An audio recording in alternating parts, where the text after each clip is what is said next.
देखिए, अगर मेष लग्न वालों के ऊपर हम विचार करें कि मेष लग्न है किसी का, तो शुक्र द्वादश घर में बैठा हुआ मीन में।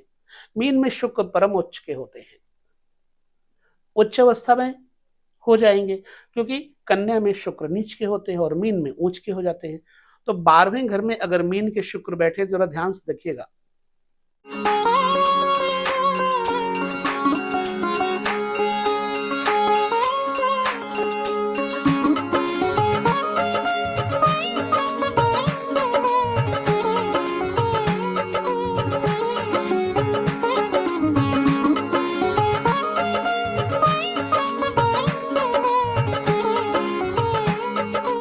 नमस्कार, जय श्री कृष्ण। जीवन की दो तरंगे बड़ी मजबूत होनी चाहिए, एक भोग और एक योग। भोग के बिना व्यक्ति को योग का सुख भी नहीं प्राप्त होता, इसलिए मानस में लिखा है जनक जी के प्रति, जोग भोग मह राख्यव गोई। अर्थात जिसको सांसारिक सुख और ब्रह्म सुख दोनों का अच्छा अनुभव हुआ, वो राजा जनक हैं। राजा जनक इसलिए बहुत परम ज्ञानी हैं, क्योंकि उन्होंने भोग की शक्ति को देखा और योग की शक्ति को भी देखा। तो भोग की शक्ति क्षय क्षण को देता है और योग की शक्ति जीवन के वास्तविक आनंद को देता है।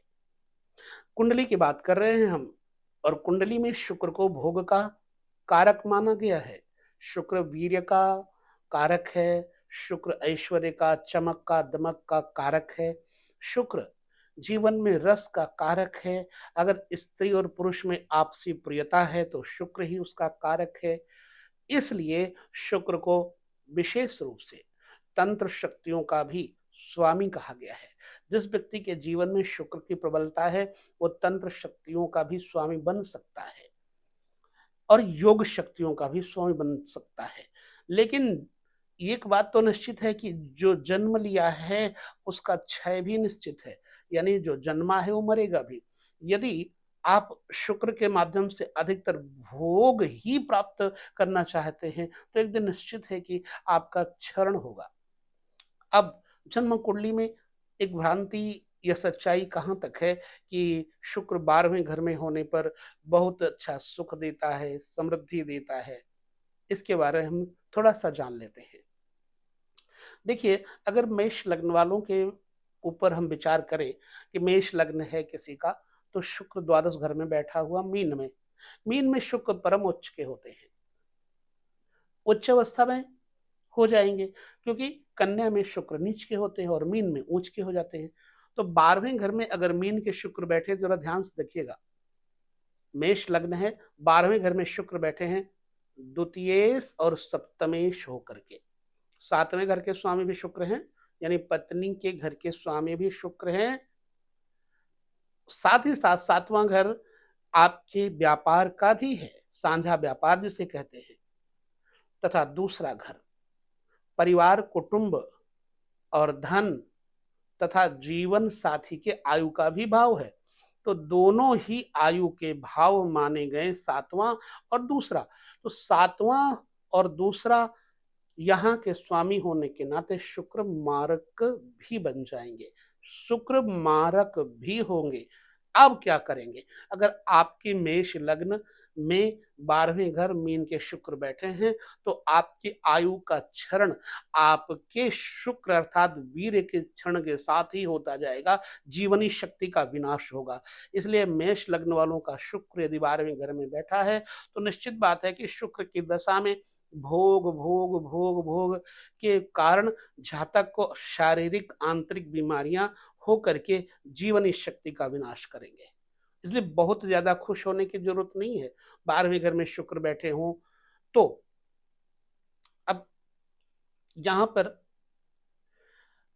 अगर बृहस्पति बढ़िया बैठे हैं, तब जीवन में 12वें घर का शुक्र बहुत अच्छा फल दे देंगे, क्योंकि द्वादशेश है और नवमेश है बृहस्पति, और बृहस्पति की दृष्टि शुक्र पर पड़ती होगी, तब आपके जीवन में शुक्र का फल अच्छा मिल पाएगा। चलिए, दूसरी राशि, शुक्र की दूसरी राशि है तुला। अगर तुला का शुक्र 12वें घर में है तो वृश्चिक लग्न होगा आपका। तो सप्तमेश और द्वादशेश यह दोनों भी तो भोग हैं। तो वृश्चिक लग्न वालों को शुक्र विशेष रूप से 12वें घर होने पर लाभ देगा, भोग सामग्री देगा। लेकिन यहां पर वृश्चिक लग्न वालों को एक एक स्त्री से पेट नहीं भरेगा, उसका एक के अलावा और कई स्त्रियों से संबंध करने का आंतरिक मन होगा और वो संबंध बनाएगा भी। लिहाजा वृश्चिक लग्न वाले का अगर मंगल कहीं लग्न में बैठा हुआ मिल गया या 7वें घर में बैठा होगा तो जातक निश्चित ही एक से अनेक स्त्रियों के साथ संबंध शारीरिक बनाएगा, चाहे जैसे भी आप देख लो। तो अब एक और राशि है जो है मिथुन राशि, मिथुन लग्न। जब मिथुन लग्न होगा तो शुक्र कहां कहां का स्वामी हो जाएगा? मिथुन लग्न में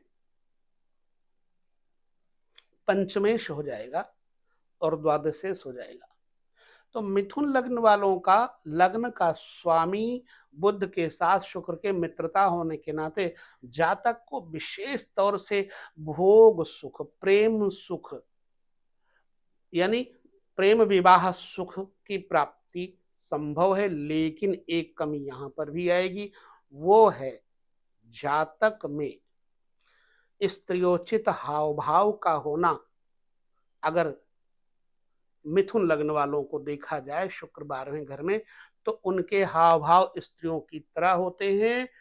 अब ऐसी अवस्था में इनको संतान सुख प्राप्त करने में बाधा आएगी। पंचमेश होने के नाते शुक्र स्त्री संतान संभवता दे सकते हैं, परंतु पुरुष संतान, नर संतान देने में असमर्थ होंगे। और जातक के पास नो डाउट अधिक धन होगा, सुख ऐश्वर्य की सामग्री होगी, लेकिन संतान के पक्ष से वो किसी कारण संतान हो भी तो भी सुख नहीं देगी। आप प्रैक्टिकल यह जरा किसी की कुंडली में देखिएगा। अगर ऐसा है तो आप मुझे उस व्यक्ति के बारे में फलादेश का थोड़ा सूत्र जरूर दीजिएगा। ये मेरी शंका, मेरे किसी साधक की, मेरे किसी दर्शक की शंका है, उस पर मैंने वीडियो बनाकर आपको दिया है। तो 12वें घर में शुक्र का होना सुख, ऐश्वर्य, भोग सब देगा, लेकिन संतान सुख और किस अवस्था में आयु का सुख नहीं देगा, ये आपको मैंने इस वीडियो में बता दिया। अगर आपके मन में किसी प्रकार की शंका है तो अपनी कुंडली बनाकर देख लीजिएगा, आपको पता लग जाएगा कि वास्तव में सच है। मैं फिर कहूंगा कि शुक्र आपको भोग सामग्री, सुख सामग्री, धन, ऐश्वर्य सब देगा, लेकिन आयु और किसी अवस्था में संतान की प्राप्ति के सुख को नहीं दे पाएगा। तो यही इस वीडियो का मुख्य लक्ष्य था कि शुक्र किन अवस्थाओं में 12वें घर में अधिक लाभ देंगे। विदा लेते हैं। नमस्कार, जय श्री कृष्ण।